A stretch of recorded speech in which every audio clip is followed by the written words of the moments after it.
Hello, this is Nick Andre, welcoming you to another screencast. In this screencast, we are giving the following topology. We have two local area networks connected together via a wide area network. Instead of assigning each network an entire classful address block, we are going to explore a classless addressing technique known as fixed-width subnetting. By assigning these networks a subnet and giving them part of a single classful address, this technique will help to reduce address wastefulness by using one address block to represent these three networks. Let's take a look at our first problem, problem number 8. In this problem, we're given a network address of 200.175.14.0, and we're asked to divide this block into 3 equal subnets, each subnet having a usable host range of 45. To begin this problem, I must first look at my network address and determine what class I'm in. To calculate my address class, I'm going to take the 200, the number that's in my first octet, and convert it into binary. To do this, I'm going to bring up my graph paper from the previous screencast and create my place values. In the very first left square, I'm going to write 128. I'm going to work my way down from 128 to 1. So 128, 64, 32, 16, 8, 4, 2, and 1. Now that I have my place values established, I'm going to convert the decimal of 200 into binary by placing a 1 underneath the 128 column, a 1 underneath the 64. 128 plus 64 gives me 192. So a 0 in the 32, 16, then a 1 in the 8, and then zeros in 4, 2, and 1. A class is determined by the first high-order bit in the first octet. In this particular case, our high-order bit is a 1 under the 128th bit. A 1 could tell us that this class would be either a B or a class C. In order to rule this out, we need to look at the next high-order bit, the 64 column, and see what place value is in there. Now that we have two 1s, a 1 in the 128 and a 1 in the 164, we can see that this isn't a class B, because the binary bit pattern for a class B is a 1 followed by a 0. Since I have a 1 followed by another 1, I have to go to the next high order bit, which would be bit 32, or place 32, and I see that I have a 0 bit there. So I have a 1 followed by another 1 followed by a 0. This tells me that I have a class C address. With this information, I will go up top and write C next to address class.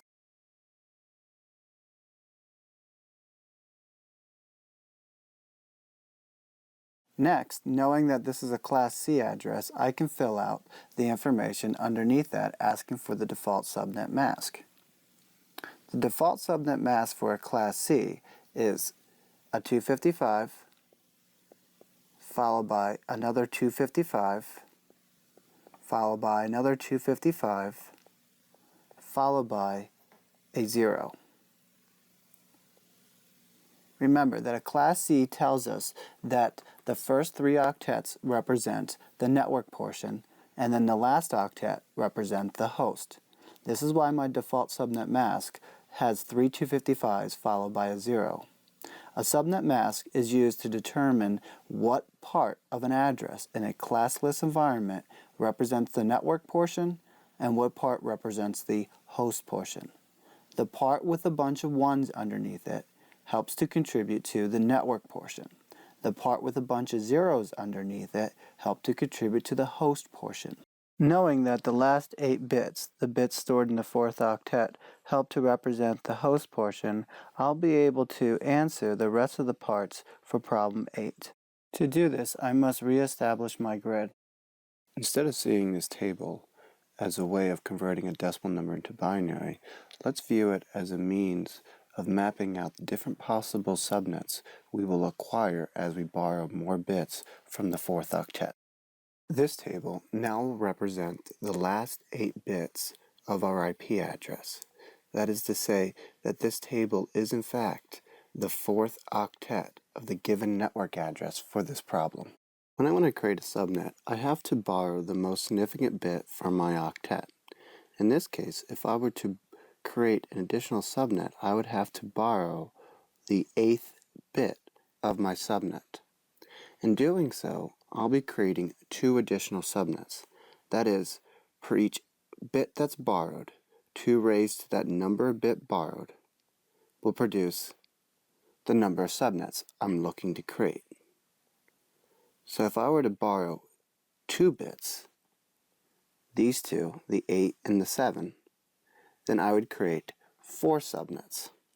If I were to borrow the 3 upper bits, the 8, the 7, and the 6, I would get 8 total subnets.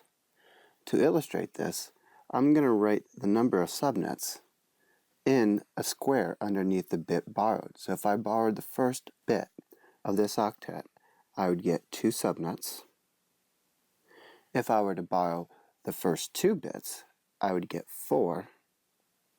And the first 3 would produce 8, then 16, then 32, then 64, then 128, as well as 256. Remember, we always borrow the bits from the left. So I'm going to write down in the row above my number of subnets the number of bits borrowed. So in this case, to produce 2 subnets, I borrowed 1 bit. To produce 4 subnets, I borrowed 2 bits. To produce 8 subnets, I borrowed 3 bits. I borrowed 4 bits, 16 subnets. So it's just counting up to 8. And then I'm going to stop. I'm going to erase my formula. Now that the formula is erased, I can identify what each column represents. So over here on the right, after the 256, I'm going to write number of subnets. And just above it, I'm going to write borrowed bits. Another way of looking at the same problem, instead of borrowing the bits, I can see it as bits left over. As I work my way from left to right, I'm working from the network side of it to the host side of the IP address. Instead, I could work my way from right to left. That means I'm working from the host bits and working my way towards the network bits of the IP address. By flipping this order, we no longer focus on the number of subnets that we're producing for every bit I borrow, but rather the number of hosts that are being created by leaving these bits behind. In other words, let me look at the last column.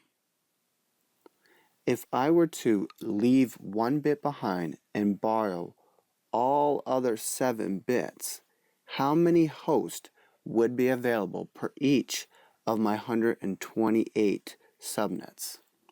Well, since I'm leaving behind 1 bit, 2 raised to 1 gives me 2.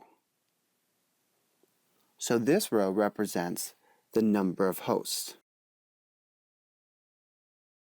If I were to leave 2 bits behind, so my leftover bits are 2, 2 raised to 2 produce 4 total host addresses. If I were to leave 3 bits behind, I would get 8. So I'm going to get the same numbers, but they're going to go in opposite directions. Whereas on the left side it went 2, 4, 8, 16, 32, and so on. The right to the left is going to produce 2, 4, 8, then 16. And we're going to keep on producing this as we go from left to right.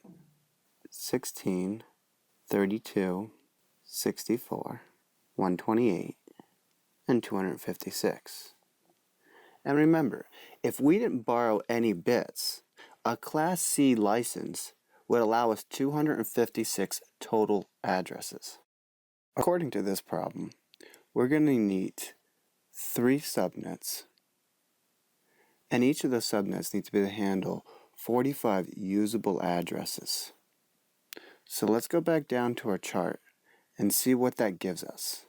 According to our chart, if I need 3 subnets, the closest borrowed bit to accommodate those 3 subnets is going to be borrowing 2 bits to produce 4 subnets. However, we have 2 conditions to meet. The first condition was I needed 3 subnets. In order to get 3 subnets, I need to borrow 2 bits. The next condition that needs to be met is if I borrow 2 bits, how many bits would be left over for my host? The second condition stated that I needed 45 usable host addresses. The green numbers that you see represent total host addresses. So I need to take my 45, add 2 to it to produce 47 total host addresses per each subnet. If I were to borrow 2 bits for my subnets, then I'll be left with 6 bits for my hosts, allowing for 64 total host addresses per each subnet. Well, 64 is more than enough to accommodate 47 as specified in our problem, and 4 subnets is more than enough to accommodate the 3 subnets in my problem.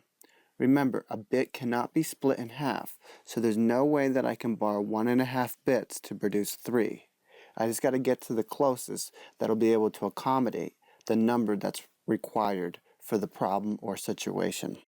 Since I was able to accommodate 4 subnets, and each of those subnets having 64 hosts, I'm going to put a 1 underneath the 2 subnets because I'm borrowing that bit. And I'm also borrowing the 7th bit, so I'm going to put a 1 underneath that. These are my subnet bits. See, over on the left, I would have octet 3, 2, and 1, and they would have all 1s up to this point right here. Because I was dealing with the class full address, a class C says that I have a 255.255.255 for my subnet mask. That is the same as saying 24 1s are going to be written right across, and then after that I would be getting all zeros. A 0 here, a 0 here, a 0, all the way across in my 4th octet. That would give me the .0 that I have for my subnet mask. However, I'm not in a classful address. I'm in a classless address, which means I'm allowed to borrow these 2 high order bits. By borrowing the 8th and the 7th high order bit, I produce 4 subnets. To illustrate that, or to teach a computer what my new subnet mask is, I will write a 0 underneath the 6th bit because I'm not borrowing this bit, and I'll continue to write these zeros all the way across because I cannot mix my host bits with my network bits. Either you're a network or you represent the host. So I like to draw a line, a division line, between my network side of things and my host side of things. The computer will not see this line as an aid to divvy up or partition the bits. What they will see is a series of all 1s to illustrate the network portion, then a series of all 0s to illustrate the host. Now that we have the binary equivalent of what our new custom subnet mask is, we need to convert it back into decimals so we can configure our computer with the appropriate address. To do this, I'm going to write my place values underneath each of those binary 1s. The first high order bit is placed in the 128th column, so I'm going to write 128 underneath that. The next high order bit is placed in the 64-bit column, so I'm going to write 64 underneath that one. Now it's pointless to write 32 or 16 underneath the other zeros because 0 times anything will always produce 0. So I'm only focusing on where the 1s are. Now that I have both bits with place values written underneath it, I'm just going to multiply down. So I get 128 times 1 gives me 128. And 1 times 64 gives me 64. And then I'm going to add across, yielding 192. I'm going to use this decimal number of 192, and I'm going to write it up above in my custom subnet mask. So let me take that 192, bring it right up underneath the old subnet mask, or the default subnet mask, and write 255, because remember I haven't touched any of the bits in the first octet. Another 255 because I haven't touched any of those bits in the second octet, as well as a 255 in the third octet. Remember, we're writing down 24 ones. Well, we didn't write down, but we are imagining 24 ones up to my fourth octet. And then I stole 2 additional bits in the fourth octet, producing a 192 from my subnet mask. So my new subnet mask is 255.255.255.192. And I'm going to use this number per each end device on every subnet to let them know how to calculate their new network address. Now that we answered the third part of the question, let's see what the fourth part entails. They're asking for us to tell us the total number of subnets that are now produced by borrowing 2 bits.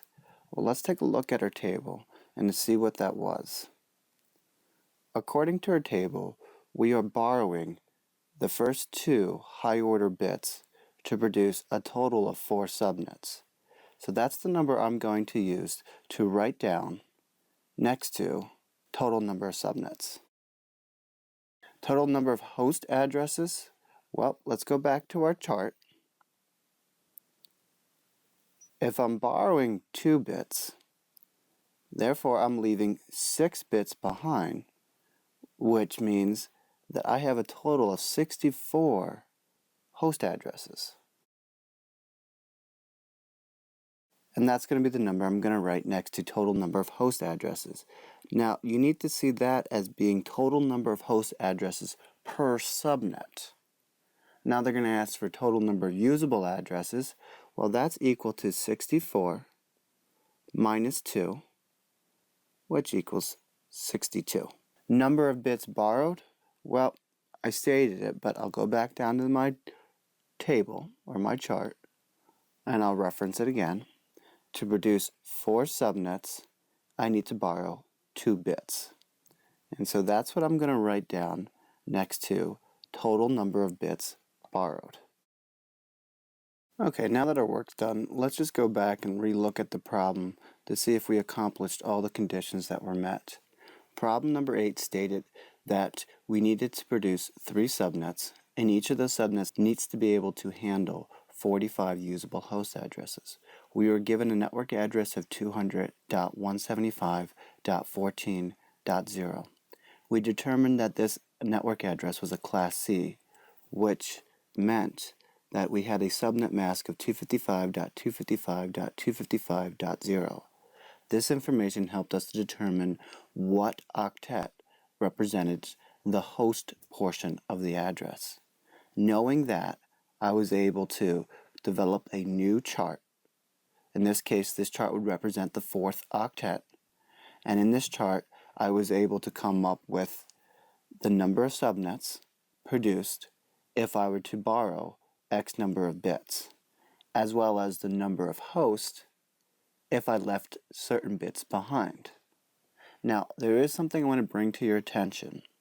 The last 2 columns of the 4th octet are in practical columns. Let's stop for a second and see what happens if we were to borrow all 8 bits. If we were to borrow all 8 bits, we would have 256 subnets with 0 bits left over for the host. What good is a network if you have actually no host in the network to share resources? So this would be impractical. You can't borrow all the bits. Let's look at the next column. That would be the second bit column, if you will. What happens if we borrow all 7 bits and leave 1 bit behind? Well, by borrowing all 7 bits, we get 128 subnets. No big deal. But each of those subnets will only produce 2 host addresses. Well, the definition of a network are 2 or more devices connected together that share resources. Well, let's stop and think about it. 2 or more devices connected together. Well, it looks like I have 2 addresses to address those devices. However, every network has a network address and a broadcast address. So I have to give these 2 addresses to my network address and the other one to the broadcast address, leaving 0 addresses behind from my 2 end devices that make up our network. Hence, I can never borrow the last 2 bits of an address when I'm dealing with practical networks. So the most I can ever do is borrow 6 bits to produce 64 subnets from the 4th octet, and each of those subnets having the capability of handling 4 total host addresses. Now that I know what my class address was and what host portion makes up the IP address, I can create my chart to find out how many bits are going to need to be able to be borrowed to accommodate the number of subnets that was asked for me.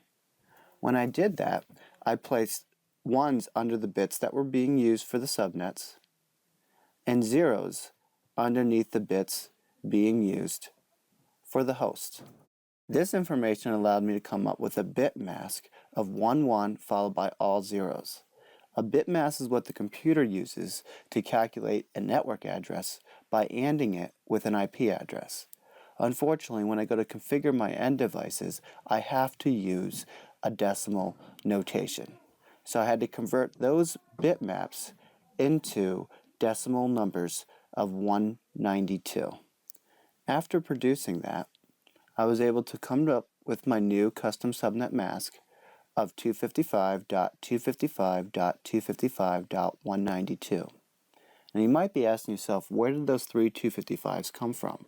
Well, since the only octet in this case is the 4th octet that's used to represent the host portion, I never bothered the 1st, the 2nd, or the 3rd because they weren't going to change. Since they're not going to change, I'm still going to have those be used as the network portion of my address. I'm just adding 2 additional bits to create my subnets. In doing so, I produce the possibility of 4 subnets, each of those subnets having a total host address of 64. Now, if I want to know my usable range, I subtracted 2 because I need to remove the network and the broadcast address from 64, producing me 62. Number of bits borrowed, 2, as we saw in our chart. And that's how we accomplish a custom subnet problem. These problems and problems like them can be found in the link provided in the description area. Let's see what problem 9 looks like. In this problem, we are given a network address of 128.77.0.0, and we are asked to divide this block into 60 subnets of equal size. In this case, the subnets need to be able to handle 1,000 usable host addresses. Let's start this problem by answering the easier parts first. Once again, I will look at the first octet to determine what class this address belongs to. In the previous problem, we looked at the bit pattern of this octet to determine the class.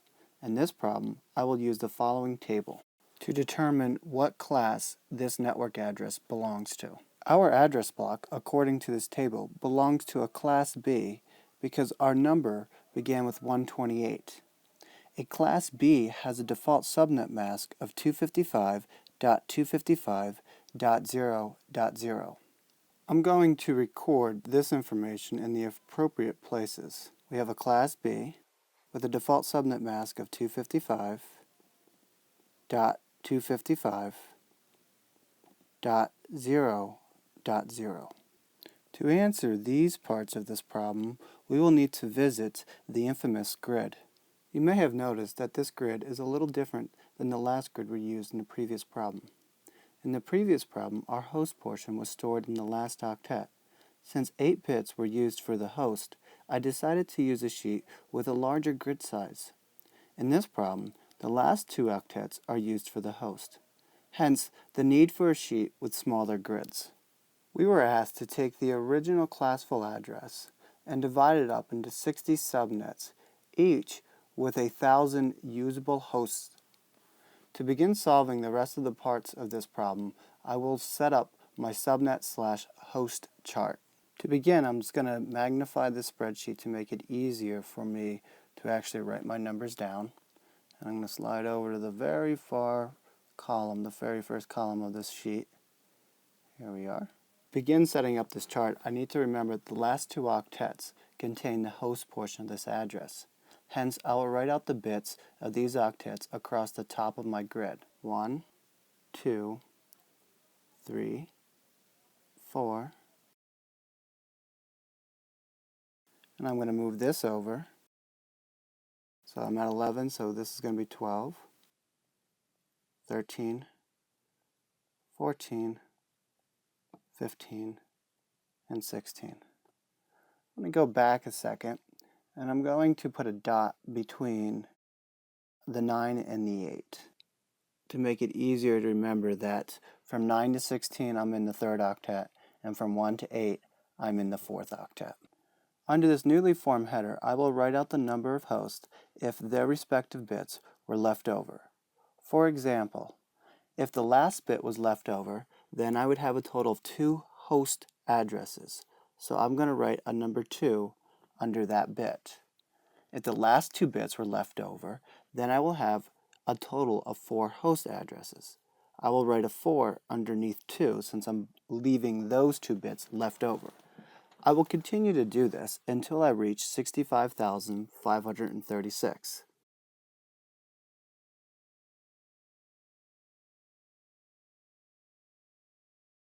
Of the next octet that I have to finish.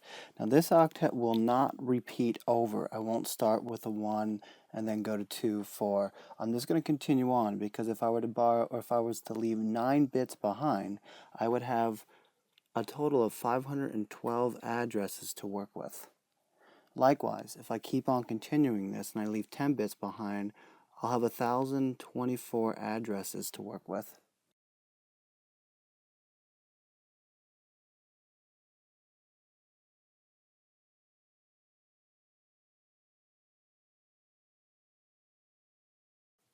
And lastly, if I didn't borrow any of the bits and I had a total of 16 bits to use for my host, I would have 65,536 host addresses. Let's see what our chart looks like after we finish putting out the number of headings.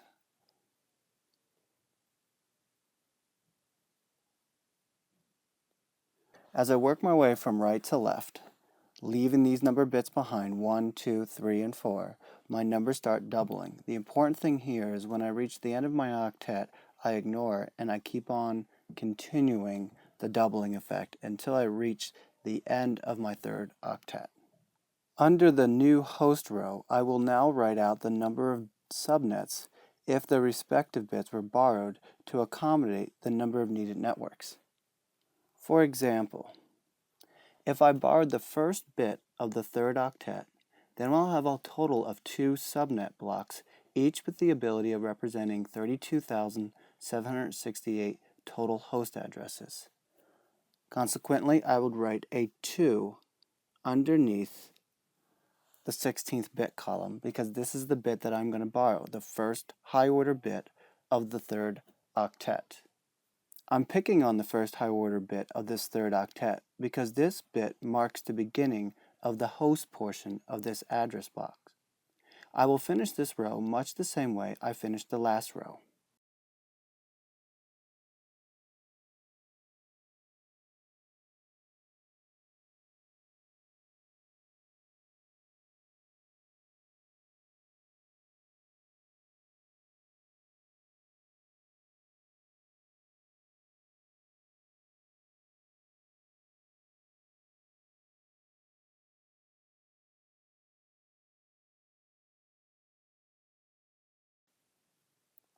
So the orange numbers represent the bits for the octets. The purple numbers represent the hosts for bits that were left over. And the red numbers represent the number of subnets for the number of bits borrowed. So for example, if I borrowed the first 2 bits, I would produce 4 subnets.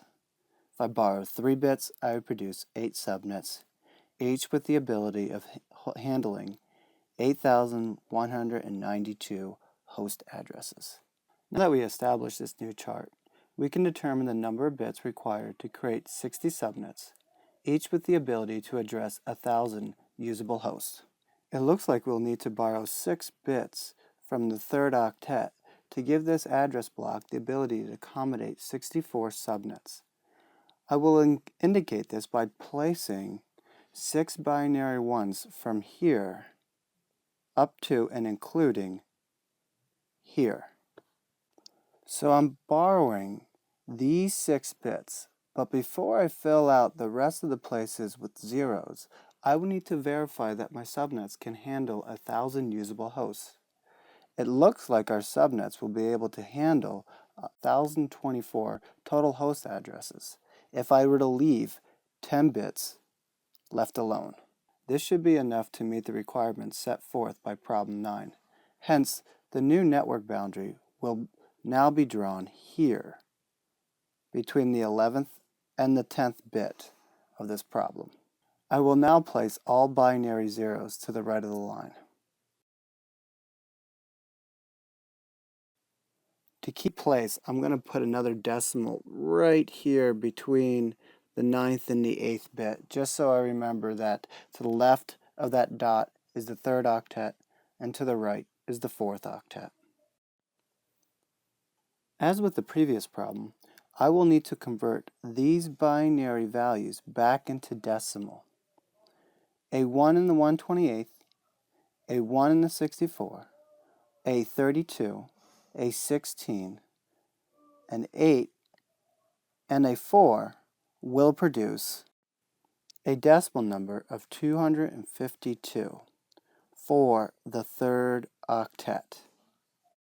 All zeros in the fourth octet will produce a decimal of 0.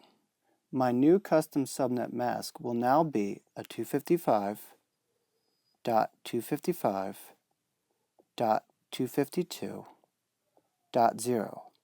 Remember, I'm not playing around with the first or the second octet because the network address that was given to me was a Class B, and in a Class B address, the first 2 octets are the network portion. This answer will be recorded in the following place. So 255.255.252.0 will be my new subnet mask I will use to configure my end devices per each subnet. Let me revisit our chart to answer the remaining parts of this question. I borrowed these 6 bits to produce a total of 64 subnets, leaving these 10 bits behind to handle 1,024 total host address. This means that each subnet can handle a total of 1,022 usable addresses. To finish this problem, I'll record these answers in the following spaces. For total number of subnets, I'll place 64 because I borrowed 6 bits. So for the number of bits borrowed, I'd place a 6 right here. Total number of host addresses, I'd place 1,024, which includes my network address and my broadcast address for each subnet. And for total number usable, I'll just remove the network address and the broadcast from the 1024 to produce 1,022 addresses. To review what we did, let me zoom out, share some highlights of what we did to accomplish this. First, the problem gave us a network address of 128.77.0.0. With that given address, I was able to determine that I had a Class B address, and according to my chart, a Class B address has a subnet mask of 255.255.0.0. This information helped me determine what octets represented the host portion and what octets would represent the network portion. Since I have 2 zeros in the last octets, those 2 zeros would represent the host portion of the given address, 128.77.0.0.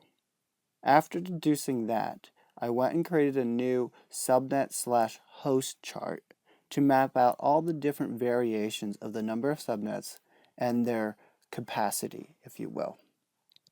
With the given information of 60 subnets being required and a usable range for 1,000 per each subnet, I was able to realize that I needed to borrow 6 bits from the third octet to produce a total of 64 subnets, each subnet with the ability of handling 1024 total hosts, because when I stole 6 bits from the third octet, I was left with 10 bits for my host. Subtracting the network and the broadcast for each address block, I am given 1022 usable host addresses. And that's how we accomplished problem number 9.